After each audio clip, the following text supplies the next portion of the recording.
नमस्कार दोस्तों, आप सभी को नव वर्ष की हार्दिक शुभकामनाएं।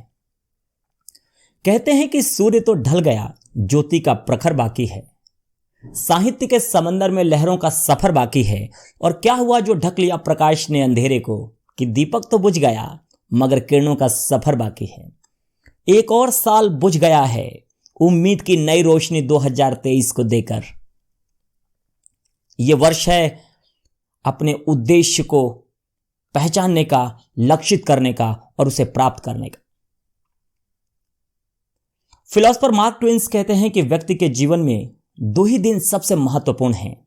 एक, जिस दिन उसका जन्म होता है, और दूसरा, जिस दिन उसे यह पता चलता है कि आखिर क्यों। क्योंकि जिस दिन उसे इस सवाल का जवाब मिलता है कि आखिर क्यों, वह अपने इस उद्देश्य को स्पष्ट तरीके से लक्षित करता है, उस दिन वो जीवन की लक्ष्य की तरफ अग्रसित हो जाता है। रसायन विज्ञान की प्रक्रिया में जब कोई तत्व टूटता है तो हमेशा कुछ न कुछ नया सृजनित होता है। ऐसे ही मानव मस्तिष्क के अंदर जब कोई विचार किसी इंसान को भीतर तक झिंझोड़ कर रख देता है तो उसके अंदर एक नया विचार, एक नया उद्देश्य सृजनित होता है। उस उद्देश्य को पहचानना आपको सफलता की राह पर अग्रसर कर देता है। क्योंकि इतिहास गवाह है कि जब जब लोगों ने अपने उद्देश्य को स्पष्ट तरीके से लक्षित किया है या पहचाना है, उन्होंने इतिहास के रुख को मोड़ कर रख दिया है। इसकी सबसे पहले वानगी आज से 2500 साल पूर्व महान सुकरात के जीवन में देखने को मिलती है। सैनिक से शिक्षक बने महान सुकरात को जब अपने उद्देश्य की स्पष्टता हुई, तब उसने अपने नए विचारों की क्रांति समाज में बोनी शुरू कर दी, जो उस समय शासनकर्ताओं को नागवार गुजरी और आखिरतः उसे जहर का प्याला पीकर अपनी जान गंवानी पड़ी। उसने जहर का प्याला पीना मंजूर किया, मगर वो अपने उद्देश्य के लिए आखिरी दम तक डटा रहा। इसलिए दुनिया आज सुकरात को महान शिक्षाविद के तौर पर जानती भी है। व्यक्ति शाश्वत नहीं होता, उसके विचार शाश्वत होते हैं। और यही कारण है कि सुकरात के विचारों की उपजी हुई चिंगारी उसके महान शिष्य प्लेटो और प्लेटो हुई महान विश्व विजेता अलेक्जेंडर या सिकंदर तक पहुंची। 331 बीसी में मैसेडोनिया का 23 वर्षीय राजकुमार सिकंदर जब गागरमेला के मैदान में डोराइस के सामने युद्ध के लिए उतरा तो उसके सामने दो प्रमुख चुनौतियां थीं। एक, कि उसके विपक्षी डोराइस के पास 2 लाख के करीब सेना थी, जबकि सिकंदर के पास सिर्फ 50,000 की सेना। और दूसरा, उस समय तक डोराइस के पास कुछ ऐसे खास हथियार थे जिसका तोड़ उस समय तक दुनिया की सेनाओं के पास नहीं था। जैसे रथों में लगे हुए कुछ खास किस्म के हथियार जो सेना का विध्वंस करने को काफी होते, जिसकी एक वानगी आपने फिल्म बाहुबली में भी भल्लाल देव के रथ में देखा होगा।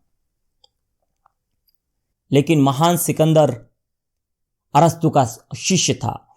उसने अपने नए विचारों और नई रणनीति से 50,000 की सेना लेकर 2.5 लाख की सेना को मैदान से मार भगाया और अंततः उसकी जीत हुई। उस युद्ध के बारे में यह कहानी बहुत प्रचलित है कि युद्ध से एक दिन पहले शाम को जब रणनीति निश्चित होने के पश्चात सारे सैनिक विश्राम को चले गए, तब सिकंदर के सेनापति ने सिकंदर से पूछा कि हे महान सिकंदर, हो सकता है कि कल शाम को हम दोबारा यहां ना मिलें, युद्ध में हमें मृत्यु प्राप्त हो, लेकिन मैं मरने से पहले यह जानने को उत्सुक हूं कि आखिर तुम्हें इतना विश्वास कैसे है कि तुम 50,000 की सेना लेकर 2 लाख की सेना को हराने में सक्षम हो गए। सिकंदर ने बड़ी स्पष्टता से जवाब दिया कि डोराइस की सेना उसके धन के लिए और उसके डर की वजह से लड़ रही है, जबकि मेरी सेना अपनी मातृभूमि, अपने उद्देश्य के लिए लड़ रही है।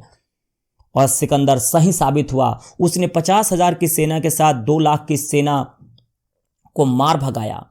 वो युद्ध उसके जीवन के सबसे निर्णायक युद्धों में से एक रहा और उसने इतिहास के सीने पर अपना नाम स्वर्णिम अक्षरों में लिख दिया और फिर उसने कभी पीछे मुड़कर नहीं देखा। अपने देश में इसकी शानदार वानगी मिलती है 19 अप्रैल सन 1919 को हुई एक घटना के बाद। जनरल डायर ने जलियांवाला बाग में मासूमों की हत्या का आदेश दिया और बहुत सारे मासूम जलियांवाले बाग में मारे गए। अगले दिन 12 वर्ष का एक लड़का लोयलपुर पंजाब से 20 किलोमीटर की यात्रा कर वहां पर जब पहुंचा और उसने उस नृशंस हत्याकांड को देखा तो उस दिन भीतर से उसके उद्देश्य ने उसको आवाज दी। उसने वहां की खून सनी मिट्टी को एक बोतल में समेट कर रख लिया ताकि उसे उसका उद्देश्य कि देश को आजाद कराना है हमेशा उसके जहन में ताजा रहे। और 23 वर्ष की उम्र में उसने क्रांति की नई गाथा लिखते हुए फांसी के फंदे को चूम लिया और एक नया इतिहास बनाया जिसे आज हम शहीद आजम भगत सिंह के नाम से भी जानते हैं। भगत सिंह, राजगुरु और सुखदेव ने असेंबली में बम फेंकने के बाद भागने का निर्णय सिर्फ इसलिए नहीं किया क्योंकि वो अपने नए विचारों की क्रांति, अपने उद्देश्यों की क्रांति समाज में बोना चाहते थे। तो जब आपको आपका उद्देश्य पता होता है तो इस कठिन सफर में कई बार जहर का प्याला और फांसी का फंदा आपका इंतजार कर रहा होता है, क्योंकि जब जहाज है, टेक ऑफ होगा, लैंडिंग होगी तो बीच में थोड़ा बहुत टर्बुलेंस या डगमगाहट तो होगी ही होगी, लेकिन आप अपने जीवन के पायलट हैं। आपको ये बात समझना है कि उसे कैसे नेविगेट करना है, कैसे उसे संतुलित करना है।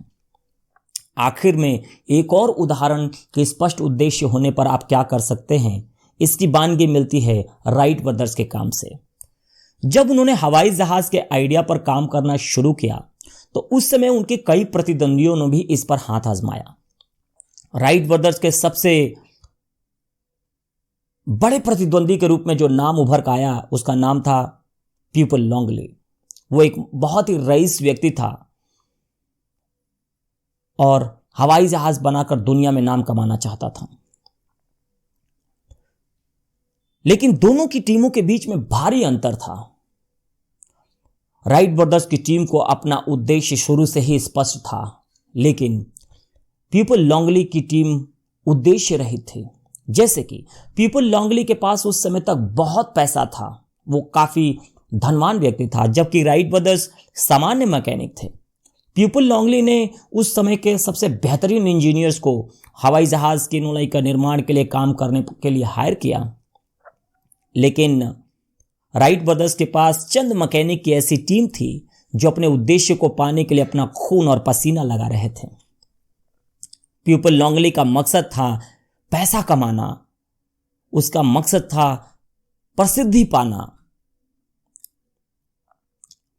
मगर राइट ब्रदर्स की टीम का उद्देश्य था कि एक सपना, एक उद्देश्य जो उन्होंने साधा है उसे सही साबित करके दुनिया को दिखाना। और यही कारण है कि उस जमाने में भी करीब $50,000 खर्च करने के बाद पीपल लॉन्गली हवाई जहाज नहीं बना पाया, जबकि 1903 में राइट ब्रदर्स की टीम ने यह कारनामा कर दिखाया। क्योंकि जब आपको अपना उद्देश्य स्पष्ट होता है तो चाहे सारी दुनिया ही आप पे भरोसा क्यों न करे, लोग आप पे शक क्यों न करें, आप अपने लक्ष्य को जरूर हासिल कर लेते हैं। लेकिन जब आपको अपना ही उद्देश्य स्पष्ट नहीं होता तो चाहे सारी दुनिया को आप पर भरोसा हो कि आप कर सकते हैं, मगर आप नहीं कर सकते हैं। इसीलिए नदी की तरह बनिए, चाहे रास्ते में जंगल, झाड़ी, पहाड़ कुछ भी आए, निरंतरता के साथ बहते हुए जिस तरह नदी अपना रास्ता बना लेती है उसी तरीके से आप भी अपना रास्ता बना पाएंगे। 9 वर्ष में आप भी अपने उद्देश्य को पहचानें, अपने आप को लक्षित करें और इस साल उसे हासिल भी करें। मेरी बहुत सारी शुभकामनाएं हैं आपके साथ। अगर मेरे विचार आपको कुछ भी अच्छे लगे हों तो लाइक, शेयर और इस चैनल को सब्सक्राइब जरूर करें। नमस्कार।